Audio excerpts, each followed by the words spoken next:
Hello, welcome to the Wiseguy Show right here on the writer Albert Lanier channel. I, of course, am the writer Albert Lanier, and this, of course, is the Wiseguy Show. Not a wise guy, but for all intents and purposes, I serve as one right here on YouTube, and, of course, the writer Albert Lanier channel.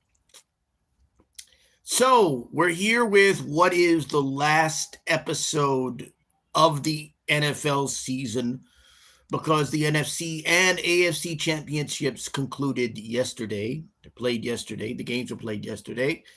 And the results are that the Denver Broncos lost, as did the LA Rams. They lost as well. And so the Seattle Seahawks and the New England Patriots will advance to Santa Clara and play in Super Bowl 60. I believe that's the correct. I believe that's it. 60. Super Bowl 60 in the San Francisco Bay Area. So Seattle and New England in the 2026 Super Bowl. Technically, it would be the 2025 Super Bowl, but it's being held in 2026. Just to explain it to those who perhaps don't know a lot about football. So this, of course, is going to be the last episode of the show, at least in regards to a season. I'll have to decide whether I want to bring the show back next season in regards to the Wiseguy Show. But this is going to be the Super Bowl edition. So before moving onwards, it's time to take a look at now, you're probably wondering, if you're taking a look at my channel, you'll notice that I have episodes all the way up from week 1 to week 18. And you're probably wondering why there weren't some playoffs. Technically, there was a 1 or 2, but I ended up getting rid of those and felt it would be cleaner if I just did a Super Bowl edition show. So, enough of that. It's been, I'd say, a terrific playoff season this year. And one of the things that I have to say I'm glad about, just as a little bit of background, I don't come from a sports background. I was a print journalist for over 20 years. I was a freelance journalist and freelance writer for over 20 years. But I wasn't a sports writer. I wasn't a sports reporter. I wasn't a sports broadcaster. I think I covered a couple of boxing matches, and I wrote one article for a sports magazine. That's the closest that I got to sports. So I didn't come from a sports background, but I wound up becoming a guest analyst of the NFL on a show called The Writer Report. I've talked about it here. In fact, I did a pre-record today for the NFC and AFC championships. So check that out once that becomes available on YouTube, or if you listen to it at mixlr.com, you can go and take a look at it, or iHeartRadio. But I have to say, although I could not have expected to do this, I didn't choose to be an NFL analyst. I was asked to come on the show and talk about the NFL. I'm glad it was this season, because I think it's been a great season to discuss football. And it's been a great season to watch the games, because there's been at least one great game per week, one excellent game per week. And that gives you enough to talk about. That gives you enough to look at. You know, it's not all doom and gloom. It's not all tedium and boredom. So that's been great. By the way, hello to those in the chat, and hello to those watching. So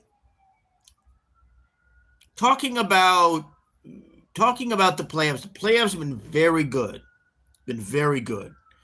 And I think the reason why the playoffs were very good this year is because we don't have any dynasties. I think you know what I mean by dynasties. You don't have what I call the big red machine, or as I like to call them now, the big dead machine. You didn't have the Kansas City Chiefs in the playoffs. And I remember watching a video on YouTube, and it was interesting. I don't know if it was a video, I think it was a sports show. And they had a video on YouTube where they were saying that the ratings for the playoffs have been doing extremely well. Have been doing just fine, even though the Chiefs, which have generally been big rating gainers for the NFL, are not in the playoffs and have been in the playoffs. So it's a very good playoff season. Very good playoff season. Um, I mean, if you look at the wild card weekend was the best wild card weekend I have seen in many years. You had four very close games. And you had a couple duds in that wild card weekend. The Patriots Chargers game was a complete waste of space, waste in space. A bad game, defensive battle, and it didn't go anywhere. Didn't amount to much. Patriots managed to win that one, obviously. And the Texans Steelers was another one. It was only slightly better than the Patriots Chargers game.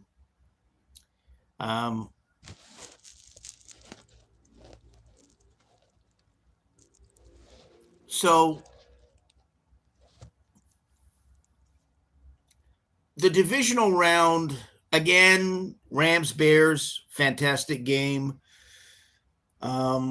Bills Broncos, another very good game. And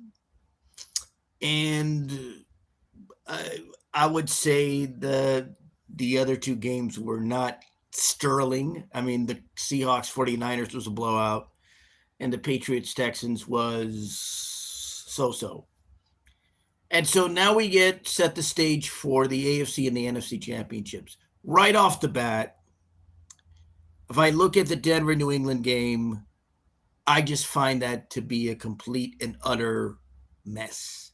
It's easily one of the worst AFC championships games I've seen over the years. Horrible game. Granted, a lot of that had to do with the weather. It started snowing after the second half and started getting worse. In 1967, you had, of course, the Green Bay Packers played the Dallas Cowboys for the NFL championship, what they termed the Ice Bowl. If that was the Ice Bowl, this is the Blizzard Bowl, namely the New England-Denver matchup. And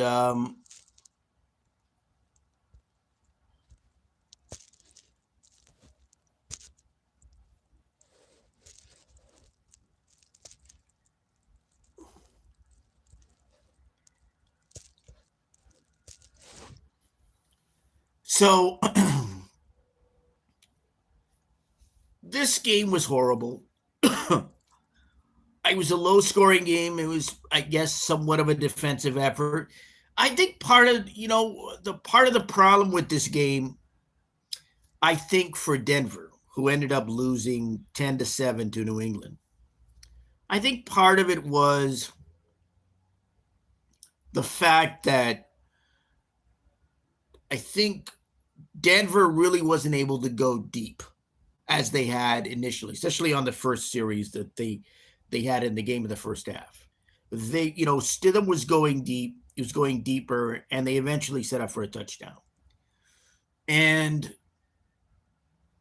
once you start seeing that, I would say inclement weather, but it's beyond inclement. It's just horrific weather. The Broncos weren't really able to go down the field as effectively. And I think also they didn't adjust. I think the reason that New England was able to win, besides the fact that they managed to get a field goal in addition to their touchdown and hold on to it, was the fact that New England managed to adjust. Drake May was doing these shorter passes right outside the line of scrimmage, and they were getting hit. The receivers getting hit by Denver defenders. And what happened was they got Drake May to go out of the pocket. They got him to run. They got him to pick up first downs. They got him to do more than just stay in the pocket as a statue passer, as I like to call it. And I think the fact that New England was able to adjust, and more importantly, I think that they were looking at just working within the confines of what they had. Okay, bad weather, snowing, you got to lead, hold on to the lead, and do what you can, either incrementally um, or, or, or, or just within the framework of what your what your problems are, what the situation is to win the game. Reminds me of something that actor Michael Caine said once in an interview. He was in a play and he was supposed to enter in the door, and there was a chair that was blocking the door. It wasn't allowing him. And they were rehearsing, and it's like, what? The director was like, well, what's happened? He said, well, the door is blocking the chair. He said, the director said, use the difficulty. It's like, use the difficulty. You know, take it, throw it away, do something. And I think what the New England Patriots did was use the difficulty. They used the weather, they used the limitations that the change in atmosphere, change in weather, change in atmosphere created. And they used the difficulty and they adjusted. And I think that was one of the reasons that they won. Also, of course, you have to look at the fact that Stidham gave up interception late in the fourth. And again, that goes back to what I've said on the writer report about previous playoff games, namely Bills Broncos, also Rams Bears in the divisional. Caleb Williams made the mistake of not picking up the first down. Josh Allen made the mistake of not picking up the first down. Jarrett Stidham, I think it's Jarrett. Stidham made the mistake of not picking up the first down. He went deeper, and he had a New England defender reading that and being there in position to get that interception. So I think that's a problem when you look at that. Pick up the first down, keep the ball moving, kick a field, get in position to kick a field goal, tie it, whatever, or get a touchdown. But you got to hang on to the ball. Not so much just hang on to the ball. That's easy to say. You just got to make the right plays. Like I said, hip pocket plays, where you're placing your pocket that you can use. And so New England has gone on to win. What was it that Jared, that Mike Vrabel said to his team? I think the defense, if they can't score, they won't do anymore, or something along that line.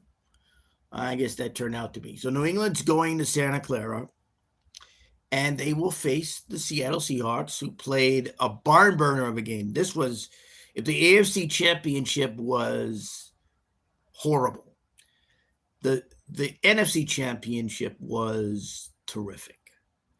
It was a terrific game. The Seahawks managed to pull it out 31-27.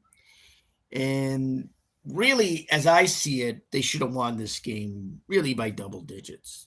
Now, the interesting thing, of course, is that both teams, both the Seahawks and New England, won by 3 points. That was the margin. Well, actually, no, I take that back. They didn't win by 3 points. Seahawks won by 4.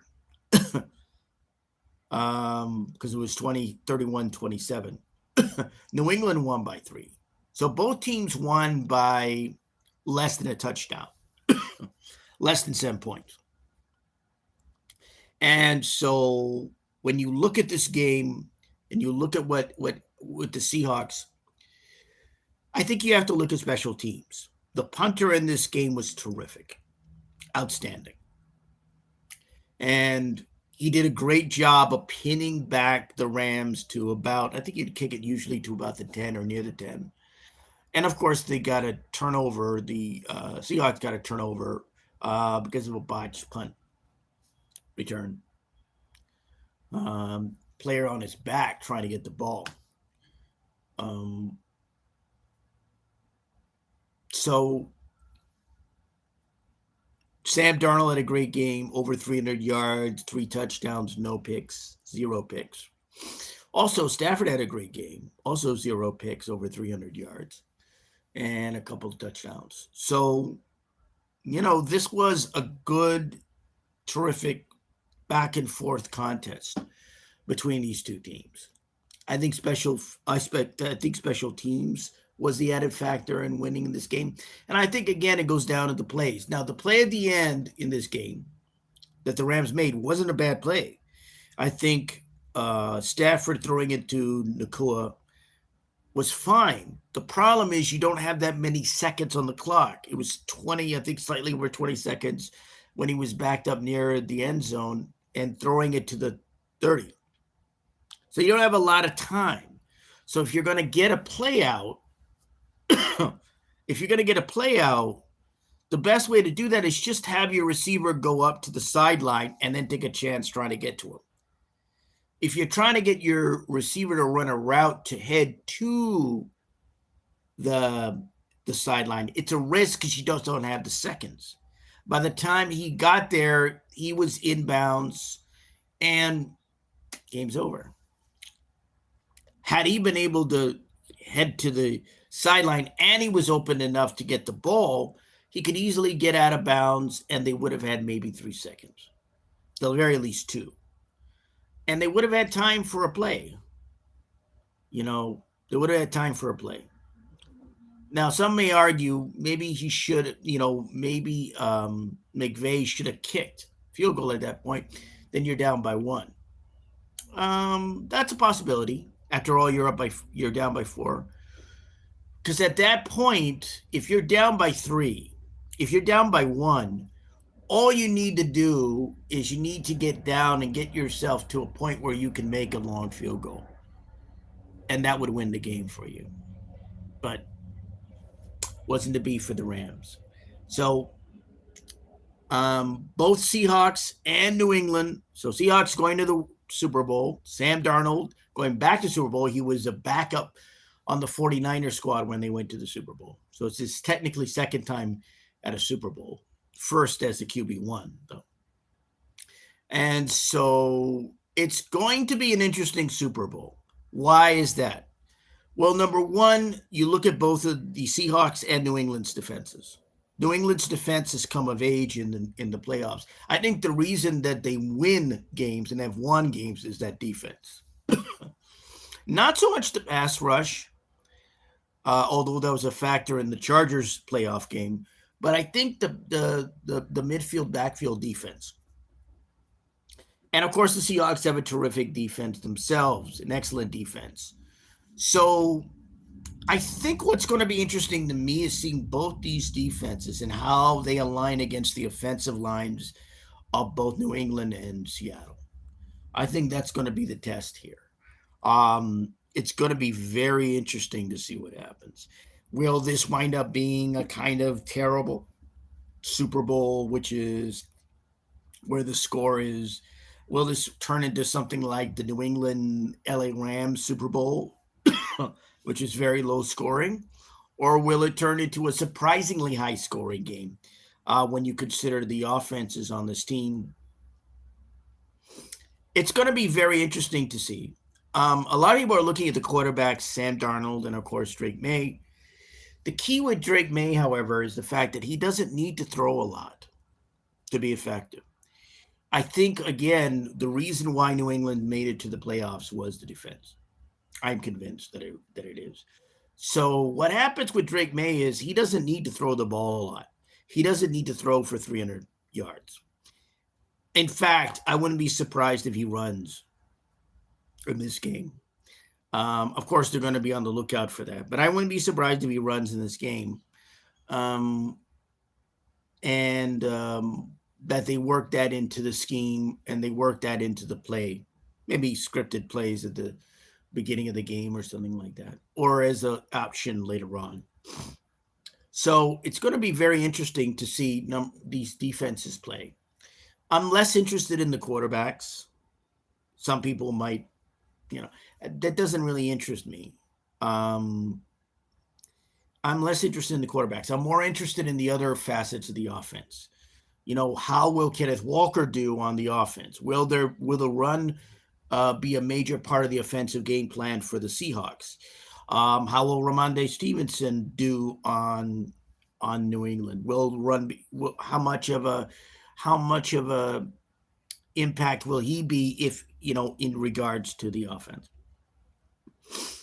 you know, also the receivers, the receiving core. In the case of Seattle's Smith Jigba, how much, is he going to be able to get open as much as possible, considering that he's now become a kind of major star in that team? It's going to be very interesting to see the other elements of the offense. And I think also for me, special teams, when I saw the punter on the Seahawks did such a terrific job in that playoffs, I wonder what he's going to be able to do. Also, I'm going to look at punt return. Is Rashid they're going to put Rashid in punt return. Rashid, of course, ran for a touchdown in that 49ers Seahawks game. So I assume that the Seahawks are going to want him to try to possibly do a return in this game. So that's what I'm looking at in regards to the Super Bowl. I'm not really looking at Sam Darnold and Drake May. I'm less interested in that.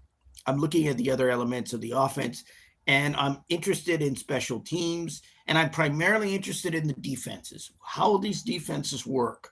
How will they be able to match up against the offensive lines here? That's primarily what I'm looking at. And so we'll find out Sunday, February 8th. I believe it's going to be on NBC and Peacock. So I'm not sure yet whether I'm going to have any commitments to doing any analysis on the Super Bowl yet. We're going to have to find out. I'm going to have to find out. Sorry. I'm not quite sure whether I'll be doing any broadcast work or broadcasting on YouTube in regards to the Super Bowl, or doing any analysis or anything like that. We'll have to find out. I just finished my pre-record for the latest episode, so I only have, I think, one more episode of the writer report or anything to do, and that's in regards to I'm putting in an appearance, I think, during the Winter Olympics, which is also next month. So I'm going to be doing something there where I talk about, I believe, the Super Bowl. So I think that's Friday, February 6th, I think. So that's going to be very interesting. So I'm really looking forward to that. And so we'll see what happens with the Super Bowl. I guess I'll let people know in the community page, which is where I normally put my appearances or anything else. And that's it for this last episode for the 2025 NFL season of the Wiseguy Show. Getting you wise as to what's in the NFL on YouTube. Adios, folks. Bye. Oh, one more thing. Enjoy the Super Bowl wherever you see it, however you see it, in whatever state you see it. And I think you mean however you are. Enjoy the Super Bowl. Bye, folks.